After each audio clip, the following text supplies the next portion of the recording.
नमस्कार स्वामी भक्तांनो, ज्योती शिंगे चॅनलमध्ये आपले स्वागत आहे. आज मी तुम्हाला स्वामी समर्थाचा असा एक अद्भुत चमत्कार सांगणार आहे, जो ऐकून तुमच्या अंगावर शहारे येतील. एका भक्ताच्या आयुष्यात एवढं मोठं संकट आलं होतं की सर्व मार्ग बंद झाले होते.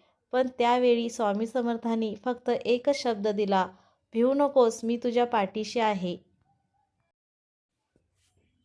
ही कथा आहे एका साध्या पण स्वामीवर प्रचंड श्रद्धा असलेल्या भक्ताची. महाराष्ट्रातील एका छोट्या गावात रामू नावाचा एक कष्टकरी माणूस राहत होता. घरची परिस्थिती बेताची. रोज मेहनत करून संसार चालवायचा. पण एक गोष्ट गोष्ट खास होती. रामूला स्वामी समर्थावर अढळ विश्वास होता.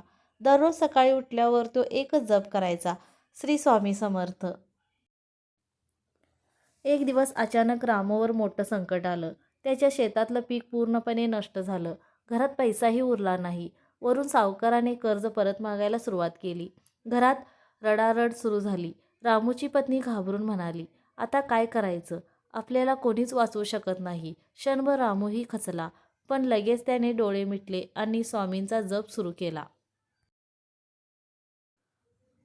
चमत्काराकडे वाटचाल. त्या रात्री रामू खूप व्याकुळपणाने झोपला. मध्यरात्री त्याला एक विलक्षण स्वप्न पडलं. स्वामी समर्थ स्वतः त्याच्या समोर उभे होते. ते शांतपणे म्हणाले, "भिवू नकोस, मी तुझ्या पाठीशी आहे." रामू दचकून जागा झाला. मनात एक वेगळी शांतता होती. दुसऱ्या दिवशी सकाळी तो नेहमीप्रमाणे कामासाठी बाहेर पडला आणि तेव्हाच चमत्कार घडला.